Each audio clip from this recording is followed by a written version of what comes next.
One of the greatest traps we fall into, often without even realizing it, is the comparison trap. It's subtle, it's everywhere, and it's incredibly damaging. We don't consciously wake up one day and decide, I'm going to measure my life against someone else's. No.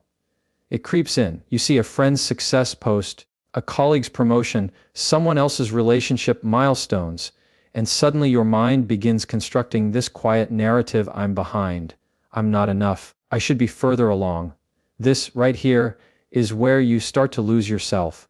The problem with comparison is that it convinces you to abandon your own lane. It shifts your focus from internal growth to external validation. You start chasing someone else's timeline, goals, values, even lifestyle, without ever pausing to ask, is this even aligned with who I want to be? And here's the psychological kicker. When we compare, we usually compare our behind the scenes to someone else's highlight reel, their polished exterior, their carefully curated success story, but we know our own flaws intimately. We see our doubts, our struggles, our insecurities. So the comparison isn't just unfair, it's distorted from the start. This isn't just a confidence issue, it's an identity issue. Because when you constantly measure yourself against others, you allow their progress to dictate your self-worth. You let their approval, or even their existence, govern your peace of mind. And that's a dangerous game, because the moment you give away control of your self-worth, you become a prisoner of perception. Every post, every glance, every achievement around you feels like a threat rather than inspiration. It becomes a race you never agreed to run, on a track that was never yours to begin with. Now let's dig a little deeper. At its core, comparison stems from fear of not being good enough, fear of missing out, fear of being left behind. But fear, when not understood, becomes the lens through which you see the world. And when fear drives your focus, you begin living reactively rather than intentionally. You don't wake up and say, what can I build today? Instead, you wake up and say, what am I missing that someone else already has? That mindset right there, that's the beginning of paralysis. It keeps you observing instead of creating, judging instead of growing. Here's the philosophical shift: your life is not meant to be validated, it's meant to be lived. Your path is not a performance for others to applaud. It's a practice of becoming who you were designed to be. The moment you stop trying to keep up, you finally start catching up with yourself. And yes, I get it. Focusing solely on yourself in a hyper-connected world sounds like a contradiction. But there's nothing selfish about self-alignment. In fact, it's one of the most responsible things you can do. Because when you focus on yourself, on your healing, your habits, your mindset, you elevate every room you walk into. You stop projecting your insecurities onto others. You stop competing for attention. You start operating from wholeness, not scarcity. This shift requires intentionality. You have to get real honest with yourself. What triggers your comparison? What environments feed that insecurity? What voices, whether online or offline, make you question your value? Start pruning those. Start cultivating silence, solitude, and self-examination. Because in the stillness, you find clarity. And in clarity, you reclaim control. One of the things I always tell people is this: your metrics of success have to come from within. They cannot be borrowed, bought, or begged for. They need to reflect your values, your calling, your truth. Otherwise, you'll keep chasing moving goalposts, accomplishments that feel empty when you get there, applause that fades before you even leave the stage. Let me ask you something. When was the last time you looked in the mirror and said, I'm proud of how far I've come, without needing someone else to validate it? That's not arrogance. That's ownership. That's knowing your worth without a measuring stick. That's the kind of confidence that doesn't shout. It simply stands. See, when you stop looking sideways, you start looking inward. You begin noticing the small wins. You start listening to your intuition. You learn to trust your process, even when it looks different than everyone else's. And slowly, you realize something profound. You were never behind. You were just distracted. And that's the truth, isn't it? Distraction is the real enemy, not failure, not delay, not imperfection. Distraction from your purpose, from your principles, from your path. Every time you compare, you abandon the most important relationship you'll ever have, the one you have with yourself. Let me leave you with this. You don't owe the world a performance, you owe yourself your potential.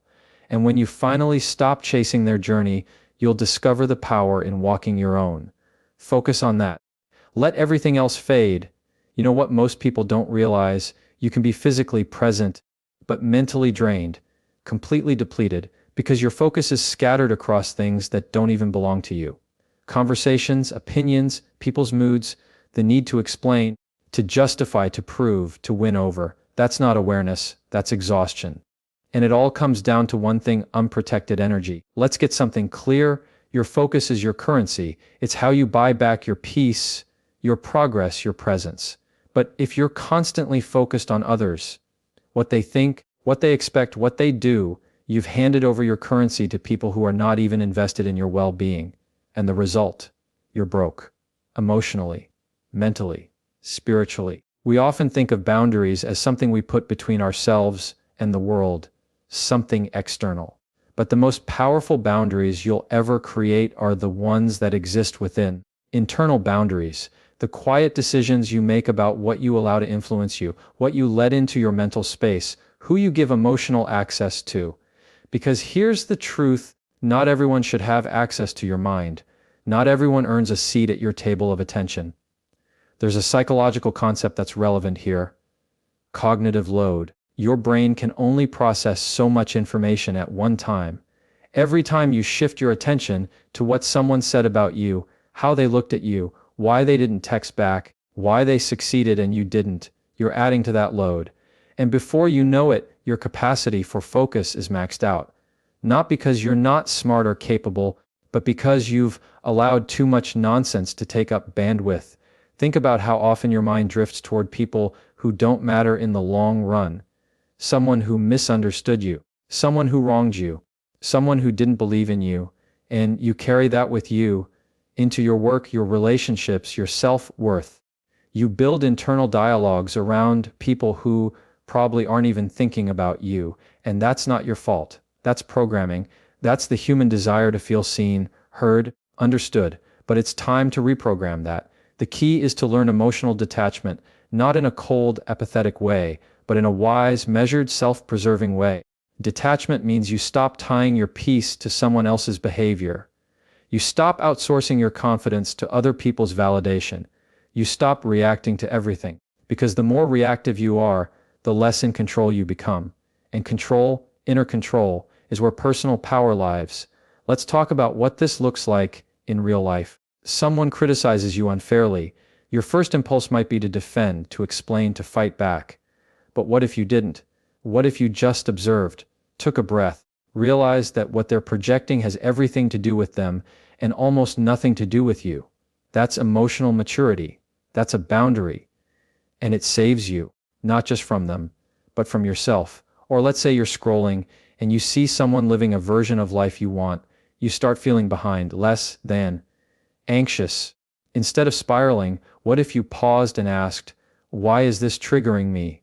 Maybe it's not about them at all. Maybe it's showing you where your own needs have gone unmet. And now, instead of judging or comparing, you've just been given a window into your growth. That's a boundary too. A boundary between reaction and reflection. There's a deep philosophical truth in all this. You cannot control the world, but you can govern yourself. That is what inner boundaries allow you to do. Govern your energy, govern your attention, govern your focus. And once you start doing that, everything changes. You're no longer pulled by the tides of people's opinions, or the pressure to perform, or the fear of being misunderstood. You become anchored, steady, quietly powerful. And let me tell you something, not everyone will like this version of you. The version that doesn't flinch, that doesn't explain, that doesn't chase or perform. But that's okay. Your job is not to be understood by everyone. Your job is to be in alignment with yourself. Some people won't recognize you once you stop being emotionally available to their chaos. That's part of the process. Here's where this gets transformative. When you build strong internal boundaries, you start creating space for thinking, for creativity, for healing, for truth, and most of all, space for growth. Because when you stop absorbing everyone else's noise, you finally hear your own voice. The one that's been drowned out for years under the weight of people, pleasing, perfectionism, and performance. That voice, that still, clear voice inside you, is your compass. And when you're guided by it, Instead of being yanked around by the expectations of others, your decisions become rooted, not rushed, not reactive, rooted. You start showing up with intention, with strength, with calm. You stop proving and start being. That's what it means to truly focus on yourself, not in some shallow surface level way, but in a way that's strategic, spiritual, and deeply self-respecting. You're not cutting people off, you're cutting distractions off. You're not isolating, you're calibrating. You're not being selfish, you're finally being selective. So let me leave you with this: your peace is not up for negotiation. Your focus is not a community resource, and your energy is not an unlimited gift to be handed out freely. Protect it, direct it. Let's talk about something that doesn't get the attention it deserves in a world obsessed with shortcuts and overnight success: self-discipline. Now, I know, discipline doesn't sound flashy, it's not loud, it doesn't always trend. But here's the truth: real confidence, the kind that doesn't waver when life hits, is built on discipline. Not motivation, not hype, not applause, discipline. See, when you focus on yourself, not to the exclusion of others, but to the cultivation of your own foundation, something powerful happens. You stop watching, you stop wishing, and you start working quietly, consistently. And over time, that inner work becomes your outer strength. It becomes your presence, your calm, your clarity. And the wild thing is, people will notice. They won't always know what changed, but they'll feel it. You'll carry yourself differently, not because you think you're better than anyone else, but because you know you've shown up for yourself every single day. And that kind of confidence, that doesn't come from likes, followers, or praise. That comes from doing the work when nobody's watching. There's this psychological idea called self-efficacy. Your belief in your ability to execute tasks and handle challenges. You don't build self-efficacy by reading about discipline. You build it by showing up day in and day out, regardless of how you feel. You make your bed, you do the workout, you finish the book, you have the hard conversation, you stick to your goals when it would be easier to abandon them. Every time you do that, your brain gets the message: I can trust myself. And that trust, that's gold. Because when the world shakes, and it will, you won't be scrambling for confidence, you'll already have it. But let me make something clear: self-discipline isn't about rigidity. It's not about punishing yourself. It's not about perfection. It's about alignment.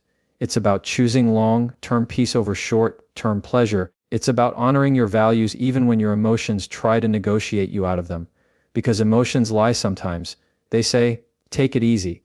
Skip today. You've earned it. And while rest is essential, there's a difference between rest and escape. Discipline teaches you the difference. And yes, discipline is uncomfortable. That's the point. Growth is supposed to be uncomfortable. That's how you know it's working. If it were easy, everyone would be walking around fulfilled, focused, and fearless. But most people don't want to face the quiet moments, the grind, the repetition. They want results without resistance. But there's a reason the gym has mirrors. Because you have to face yourself while you work. Same goes for life. There's also something deeply philosophical about discipline. It's an act of self-respect. When you keep promises to yourself, you're declaring to the world, I matter. And the more you keep those promises, the more your identity begins to shift. You stop seeing yourself as someone who tries and start seeing yourself